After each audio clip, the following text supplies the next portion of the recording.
आदाब, नमस्कार। आप देख रहे हैं INN चैनल। मैं हूं शेख अहमद अली। इस न्यूज़ बुलेटिन में आइए नज़र डालते हैं दिन भर की बड़ी खबरों पर। हैदराबाद में मुसलसल बारिश का सिलसिला गुज़िश्ता कई दिनों से जारी है। अलबत्ता आज सुबह से धूप और छाँव की आंख मिचौली देखी गई है। मौसम भी अबर आलूद है। इस दौरान महकमे मौसमियात ने बताया कि हैदराबाद में गुज़िश्ता 3 माह के दौरान बारिश मामूल से 24% ज़्यादा रिकॉर्ड हुई है। 1 जून से 7 सितंबर तक 24% बारिश दर्ज की गई। सबसे ज़्यादा मारेडपल्ली में 46% ज़्यादा बारिश रिकॉर्ड की गई।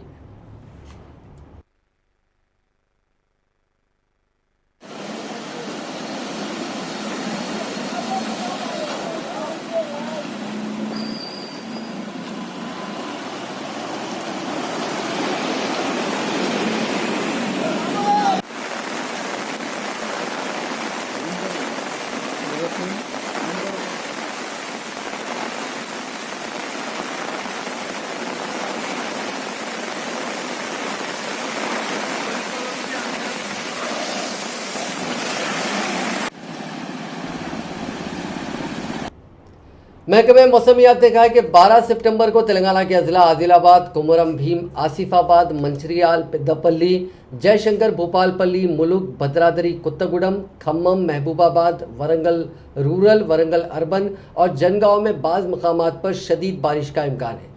अपने बुलेटिन में उसने कहा कि इसी अरसे के दौरान बास अजला के चंद मकामात पर गरज और चमक के साथ बारिश का इम्कान है। इस बुलेटिन में कहा गया कि आइंदा 5 दिनों के दौरान बाज़ मकामात पर हल्की ता औसत या फिर गरज और चमक के साथ बारिश का इम्कान है।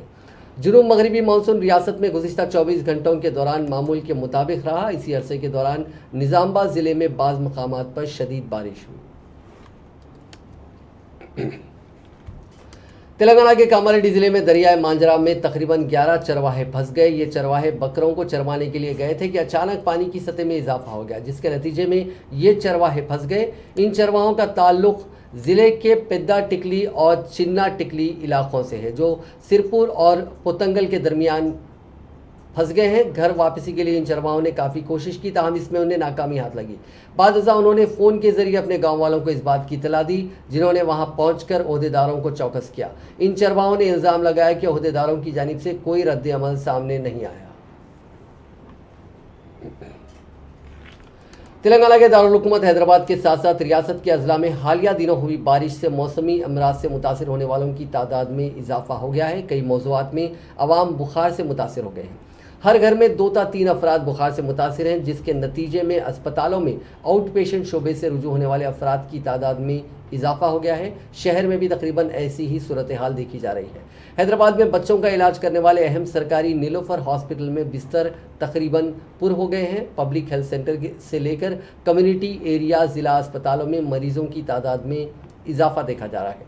सरकारी अस्पतालों से रुजू होने वालों में 10% को अस्पताल में दाखिल किया जा रहा है। प्राइवेट हॉस्पिटल्स में 25% अफराद इन पेशेंट के तौर पर दाखिल किए गए हैं।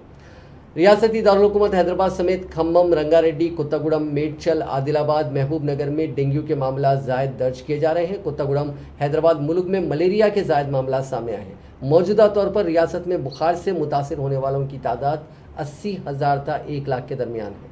बास अजला के अस्पतालों में इन पेशेंट शोबे में बिस्तरों की कमी देखी जा रही है, जिसके बाद एक ही बिस्तर पर 2 मरीजों को भी रखने की सूरत हाल पैदा हो गई है। शहर हैदराबाद में बच्चों के नीलोफर हॉस्पिटल के तमाम बिस्तरों पर मरीज़ हैं। रियासत में 50% बच्चे बुखार से मुतासिर हैं, जिनकी उम्रें 13 बरस है। ये बच्चे ज़्यादातर डेंगू, मलेरिया, टाइफाइड, हैज़ा, निमोनिया से मुतासिर हैं। नीलोफर हॉस्पिटल से रुजू किए जाने वाले बच्चे डेंगू, निमोनिया से मुतासिर हैं। आदिलाबाद के रिम्स और वरंगल के MGM हॉस्पिटल में भी मरीजों की तादाद बढ़ गई है।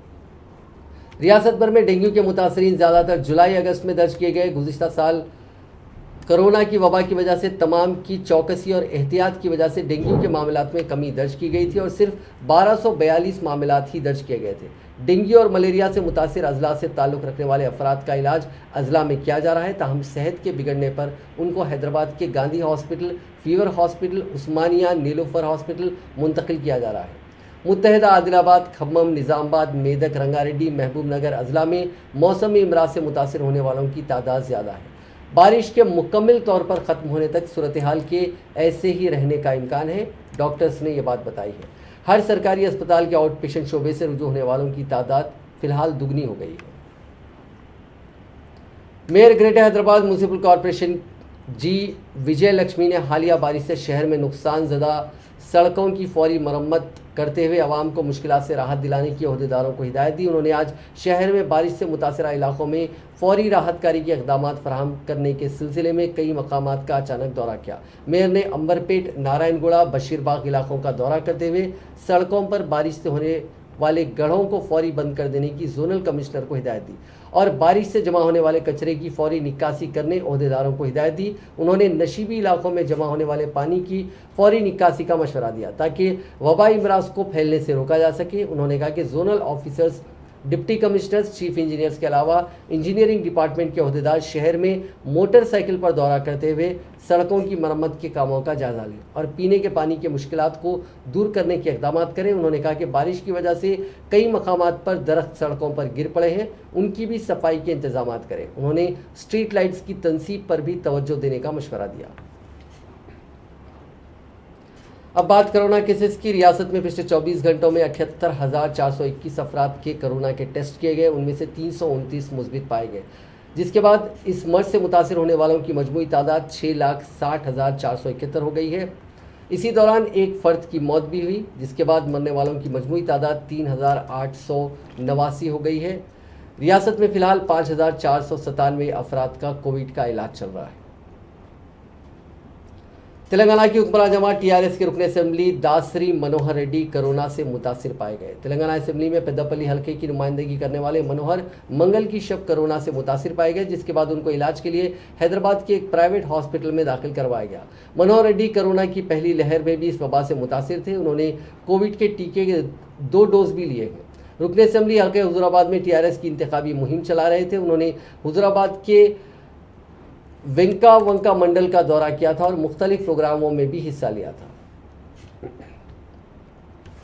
रियासती हाईकोर्ट में आज कोरोना की सूरत हाल पर समाअत हुई। इस मौके पर director of medical and health doctor G Srinivas Rao ने हाईकोर्ट में रिपोर्ट पेश करते हुए बताया कि रियासत में कोरोना की तीसरी लहर का सामना करने के लिए मंसूबा तैयार किया जा रहा है। इस मौके पर इस केस की समाअत करने वाली आरजी चीफ जस्टिस एमएस रामचंद्र और जस्टिस टी विनोद कुमार पर मुश्तमिल बेंच ने मरकज़ और रियासती हुकूमत पर अपनी शदीद नाराज़गी का इजहार किया। बेंच ने रिमार्क किया कि मंसूबों को तैयार करने और उस पर अमल करने तक वायरस इंतज़ार नहीं करेगा, इसके लिए फौरी इक़दाम करने की ज़रूरत है। डिवीज़न बेंच ने कहा कि हुकूमतें अगरचे के कोरोना पर काबू पाने के लिए चंद इक़दाम कर रही हैं, लेकिन हुकूमतों को मज़ीद इक़दाम करने की ज़रूरत है।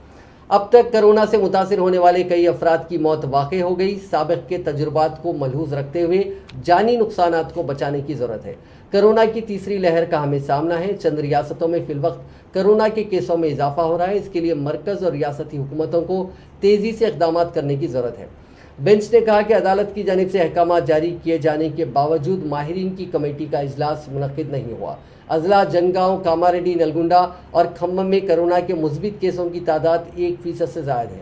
हाईकोर्ट की बेंच ने हुकूमत को हिदायत दी कि वो 1 हफ्ते के अंदर माहिरीन की कमेटी का इजलास मुनक़िद करते हुए कोरोना की तीसरी लहर का सामना करने के मंसूबे को तैयार करें। अदालत ने बच्चों के इलाज के सिलसिले में किए जाने वाले फैसलों की तफसीलात पेश करने की हिदायत दी। हाईकोर्ट ने कहा कि उनकी जानिब से जारी किए जाने वाले अहकामात पर अमल न करने की सूरत में director of medical and health और मरकज़ी हुकूमत के नोडल ऑफिसर को अदालत में तलब किया जाएगा। बादअज़ा इस केस की समाअत 22 सितंबर तक मुलतवी कर दी गई। रियासती गवर्नर डॉक्टर तमिलिसाई सौंदरराजन ने कहा है कि टीआरएस कायद कौशिक रेड्डी को रुकने काउंसिल नामजद करने के मामले पर अभी कोई फैसला नहीं किया गया। उन्होंने कहा कि कौशिक रेड्डी को गवर्नर कोटा के तहत काउंसिल का रुकन नामजद करने की रियासती काबीना ने सिफारिश की थी। काबीना की सिफारिश का तफसीली जायज़ा लेने की ज़रूरत है। उन्होंने कहा कि समाजी खिदमात के शोबे के तहत कौशिक रेड्डी को काउंसिल का रुकन नामजद करने की काबीना ने सिफारिश की थी, जिसका जायज़ा लिया जाएगा। डॉक्टर तमिलिसाई सौंदरराजन ने आज अपने ओहदे के 2 साल की तकमील के मौके पर राजभवन में मीडिया से बातचीत की। इस मौके पर कौशिक रेड्डी को रुकने काउंसिल नामजद करने के मामले में ताख़ीर से मुतालिक सहाफ़ियों के पूछे गए सवाल का जवाब देते हुए उन्होंने कहा कि समाजी खिदमत और दीगर मैदान में बेहतरीन खिदमत अंजाम देने वालों को काउंसिल का रुकन नामजद करना मेरी नज़र में मुनासिब अमल है। हुकूमत की जानिब से जो तजवीज़ रवाना की गई है, इस मामले में गौर व खौस के बाद फैसला किया जाएगा। उन्होंने कहा कि वो कामयाब तौर पर अपने 2 साल मुकम्मल किए हैं। इस दौरान राजभवन के अमले ने काफ़ी साथ दिया। गवर्नर की हैसियत से उनके हर प्रोग्राम को मीडिया ने भी काफ़ी ताउन किया। तमिलिसाई सौंदरराजन ने वाजे किया कि चीफ मिनिस्टर चंद्रशेखर राव के साथ उनके अच्छे ताल्लुकात हैं। इब्तिदा में चीफ मिनिस्टर चंद्रशेखर राव मरकज़ की आयुष्मान भारत स्कीम पर रियासत में अमल करने में दिलचस्पी नहीं दिखाई। ताहम उनकी जानिब से चीफ मिनिस्टर को इस स्कीम की तफसीलात पेश किए जाने के बाद केसीआर ने रियासत में आयुष्मान भारत स्कीम पर अमलावरी शुरू की। इस मौके पर गवर्नर ने वाजे किया कि दीगर रियासतों के मुकाबले तेलंगाना में कोरोना की टीका अंदाजी तेज़ी के साथ जारी है।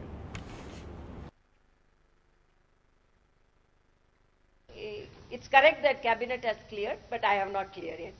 That is the answer. Why means it is for the upper house, and the category is in the social service category, and it is the governor's nomination. Because it is MLC, you know, if it is other thing, there is no any problem. Because it is governor's nomination, I need some time to study the nomination. So I can take some time, I think. That's it.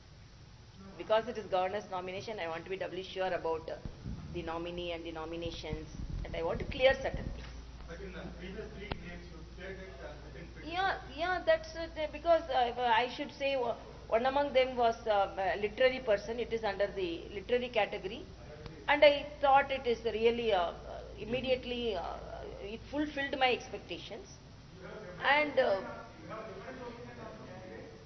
No, I don't think that. I don't have a different opinion, but the category, it is social service category, and it is governor's nomination. I think I can take some time.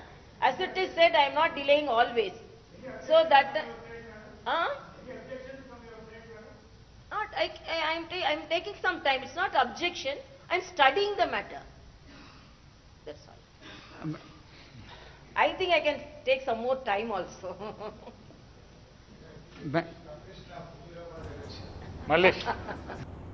वज़ीर finance Harish Rao ने कहा कि रियासत अब मछलियों को दरामद करने की सूरत हाल से निकलकर बैरूनी ममालिक बरामद करने के मौक़िफ़ में पहुंच चुकी है। उन्होंने कहा कि रियासत की मछलियों की मुल्क भर में तलब है और इस तलब में बड़े पैमाने पर इजाफा हुआ है। वज़ीर मौसूफ ने अपने कामिनी रफ़ीक वज़ीर अफजाइश मवेशियात तलसनी श्रीनिवास यादव के साथ ज़िले सिद्दीपेट के रंगा नायक सागर में छोटी मछलियों को छोड़ा। तेलंगाना हुकूमत की जानिब से इस स्कीम पर कामयाबी के साथ अमल किया जा रहा है, जिसके तहत तालाबों में मछलियों को छोड़ते हुए उनकी तादाद में इजाफा किया जा रहा है।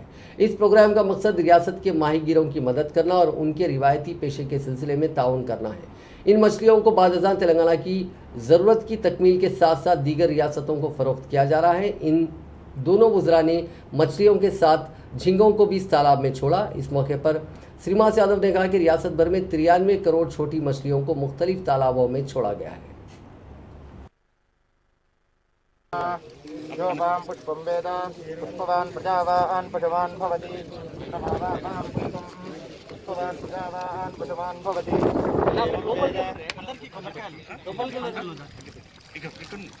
एवं वेद जो वामाजतनं वेद आजतनवान् भवति। ओम ध्रुवन्ते राजावरुणो ध्रुवन्तेवो बृहस्पतिः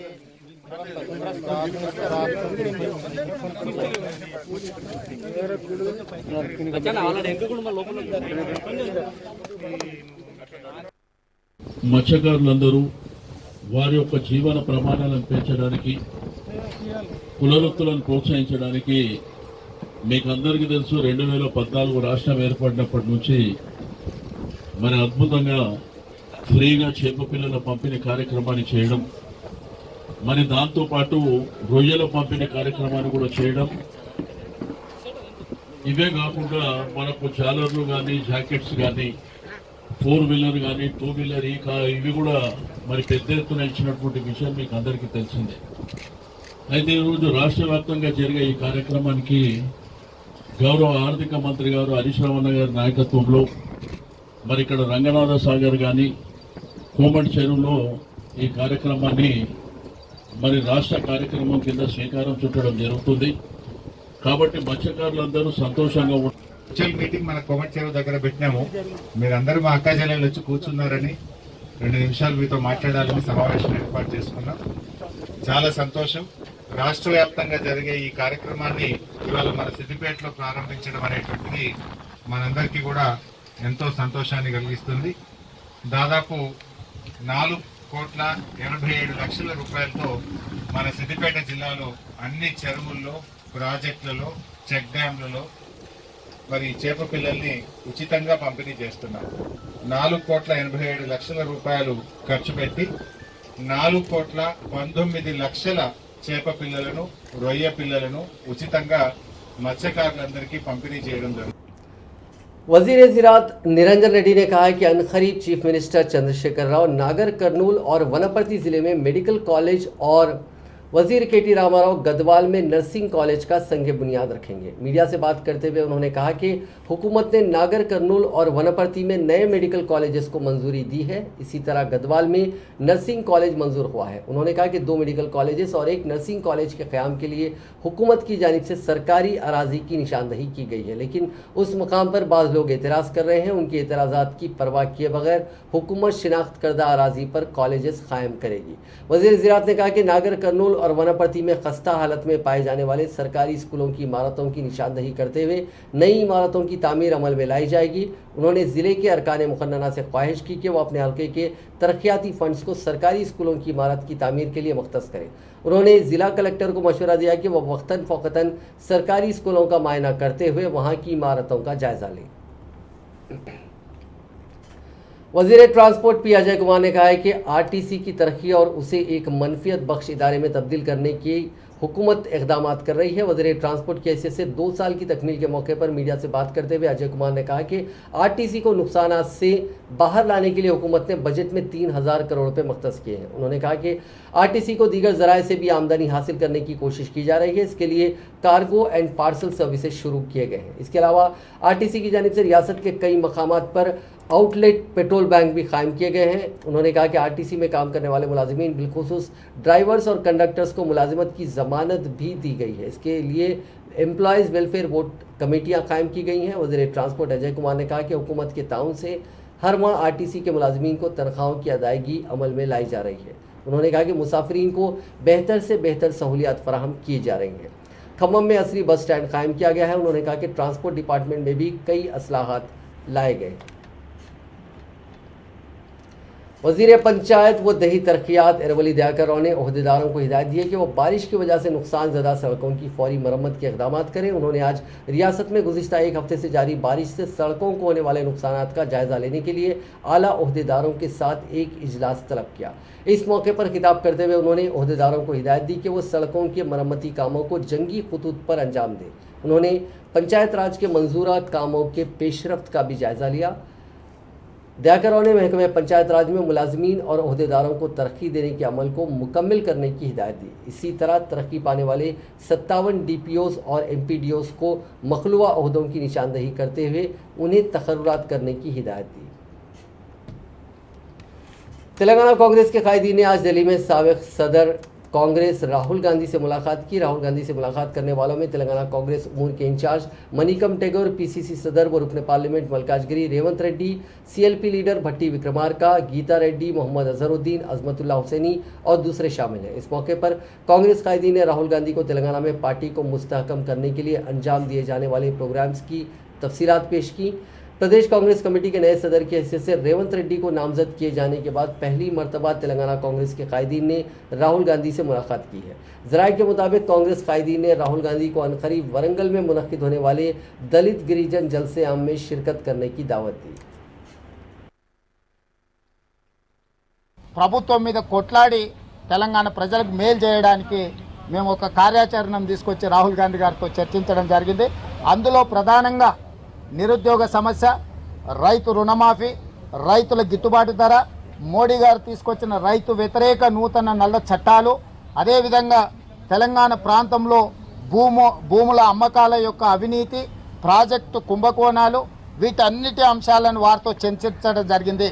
ఇవే కాకుండా కాంగ్రెస్ పార్టీ బూత్ లెవెల్ నుంచి గ్రామ లెవెల్, అదేవిధంగా మండల్ లెవెల్, నియోజకవర్గ స్థాయి, జిల్లా స్థాయి, పార్లమెంట్ స్థాయిలో పార్టీ నిర్మాణం మీద కూడా వారితో కూలంకషంగా పూర్తిగా వివరాలతో కూడుకున్న చర్చ చేయడం జరిగింది। వారి నుంచి తగిన సలహాలు సూచనలు తీసుకున్నాం। భవిష్యత్తులో ఉద్యమాలను నిర్మించే క్రమంలో ప్రతి 3 నెలలకు ఒకసారి రాహుల్ గాంధీ గారిని తెలంగాణ రాష్ట్రం పర్యటించడానికి మేము వారిని అడగడం జరిగింది। వారు మాకు సమయం ఇస్తున్నారు। सुप्रीम असेंबली सीता ने वज़ीर आला चंद्रशेखर राव से मुतालबा किया कि वो फौरी तौर पर तेलुगु महासभा का इनेकाद अमल में लाएं। उन्होंने वज़ीर आला केसीआर पर तनकीद करते हुए इल्ज़ाम आयद किया कि तेलंगाना की तश्कील के बाद से रियासत में तेलुगु महासभा का इनेकाद अमल में नहीं लाया गया। उन्होंने बताया कि रियासत की आवाम की मादरी ज़बान तेलुगु को नज़रअंदाज किया जा रहा है, जिसके खिलाफ असेंबली में वो आवाज़ उठाएंगे। सीता ने NSUI की जानिब से मुनक़िदा रैली में शिरकत की और हुकूमत के खिलाफ नारेबाजी की। नायब सदर तेलंगाना प्रदेश कांग्रेस कमेटी जी निरंजन ने कल TRS प्लेनरी सेशन में working president TRS KT Ramarao की तकरीर का मजाका उड़ाते हुए कहा कि क्या PV नरसिम्हा राव तश्कील तेलंगाना के बाद वज़ीर आज़म बने थे। KTR ने अदा किया कि कांग्रेस से इनहराफ करने के बाद ही कांग्रेस कायदीन को ओहदे हासिल हुए हैं। निरंजन ने आज मीडिया से बात करते हुए कहा कि खुद TRS कायदीन से महरूम जमात है और TRS ने कांग्रेस कायदीन को रहन पर हासिल करते हुए अपने इख्तिदार की बैसाखी को मुस्तहकम व मजबूत करने की कोशिश की है।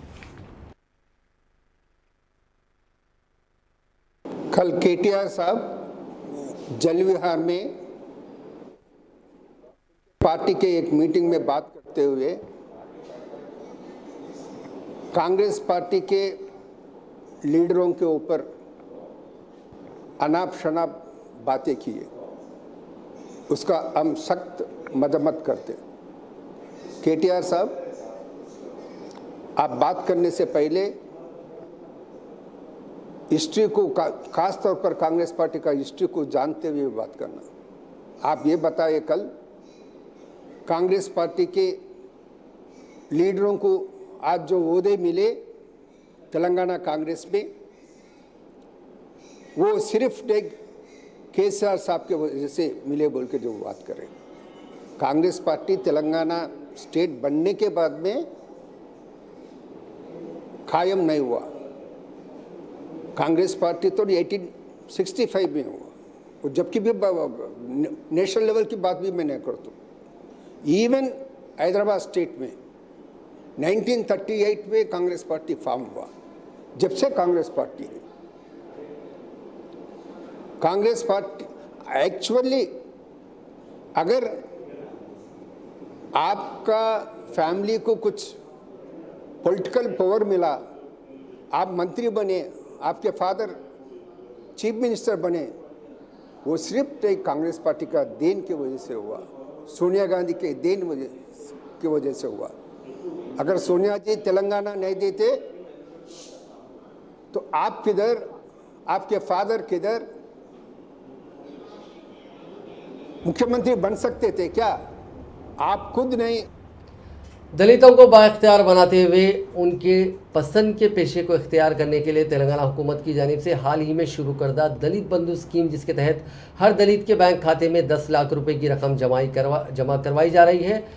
इस पर हैदराबाद के राजेंद्र नगर असेंबली हल्के के SC/ST तबकात से ताल्लुक़ रखने वाले अफराद के लिए अमल का मुतालबा करते हुए कांग्रेस की जानिब से एहतजाजी रैली निकाली गई। रियासती हुकूमत की इस बावकार स्कीम का हाल ही में वज़ीर आला ने हल्के हुजूराबाद में आगाज़ किया था।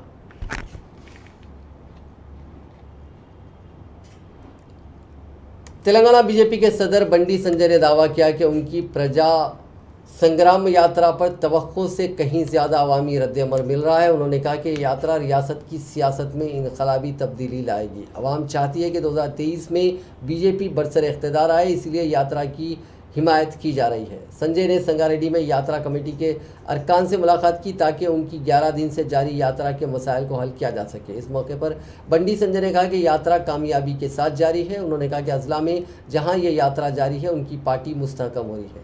नौजवान बीजेपी में रज़ाकाराना तौर पर शमूलियत अख्तियार करते हुए अपने मुताल्लिक़ा मौज़ूआत में ज़ाफ़रानी परचम लहरा रहे हैं। उन्होंने कहा कि बीजेपी की मरकज़ी क़यादत ने उनकी यात्रा पर तवज्जो मरकूज़ की है और इसके लिए दरकार तमाम ज़रूरी मदद दी जा रही है।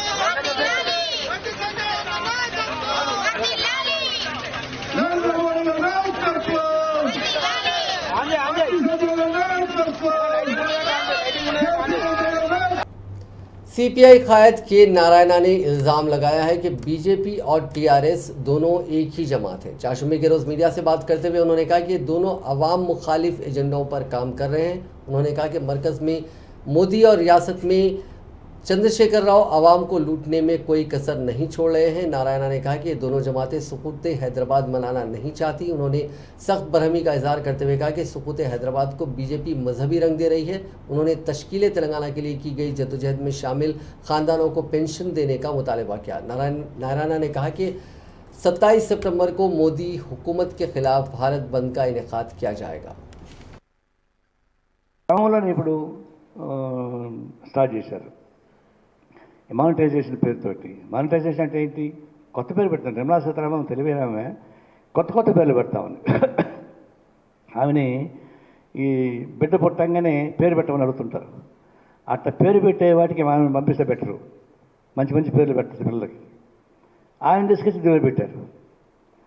ఆమె మానిటైజేషన్ मुमताज़ अफसाना निगार नक़ाद और उस्ताद प्रोफेसर बेग एहसास का 73 साल की उम्र में हैदराबाद में इंतकाल हो गया। प्रोफेसर बेग एहसास का असल नाम मोहम्मद बेग था। 10 अगस्त 1948 को उनकी पैदाइश हुई थी।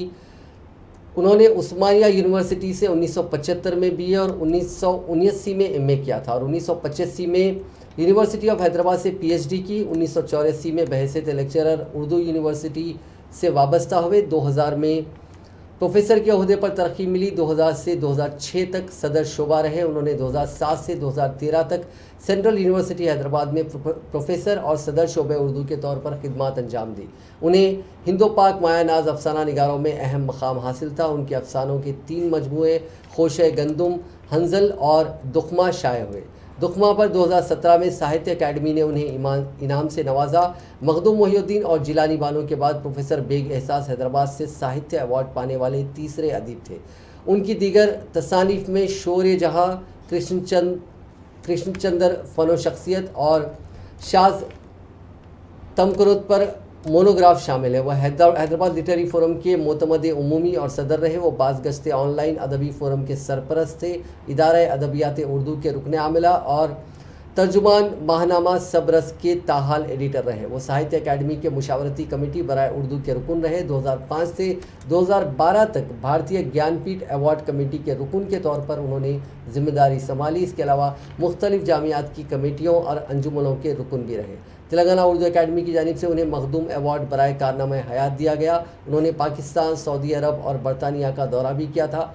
हिंदुस्तानी बज़्म उर्दू रियाज सऊदी अरब ने प्रोफेसर बेग एहसास के एजाज़ में तकरीब मुनक़िद करके डिजिटल सावेनियर जारी किया। पीएचडी और एमफिल के लिए हिंदुस्तान की मुतअद्दिद जामियात में प्रोफेसर बेग एहसास की शख्सियत और फ़न पर कई तहकीकी मकाले लिखे गए।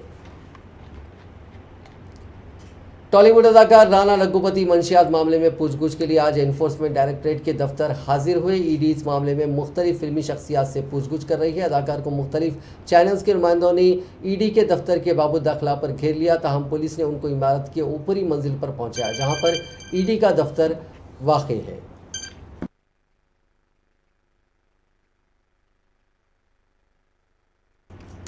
आखिर में एक दिलचस्प खबर, तुर्की के इस्तांबुल में रेड बुल टीम से जुड़े इटली के डेडेविल पायलट डारियो कोस्टा ने कमाल कर दिया। रेस प्लेन जिप्को S540 में सवार कोस्टा ने पहले 360 मीटर लंबी सुरंग में 3 फीट की ऊंचाई पर प्लेन उड़ाया, फिर 1160 मीटर लंबी दूसरी सुरंग ऐसे ही पार की। इस दौरान प्लेन ने 5200 फीट की दूरी तय की। खास बात यह है कि इस उड़ान में उन्हें महज 43.44 सेकंड लगे और प्लेन की रफ्तार 150 किलोमीटर फी घंटा रही। इसके साथ ही उन्होंने पहली बार टनल में उड़ान भरने, सुरंग में सबसे लंबी उड़ान, ठोस दीवारों के बीच सबसे लंबी उड़ान, 2 टनल के बीच पहली एरोप्लेन उड़ान और किसी टनल के से पहली बार प्लेन के टेक ऑफ के रिकॉर्ड समेत 5 वर्ल्ड रिकॉर्ड बनाए।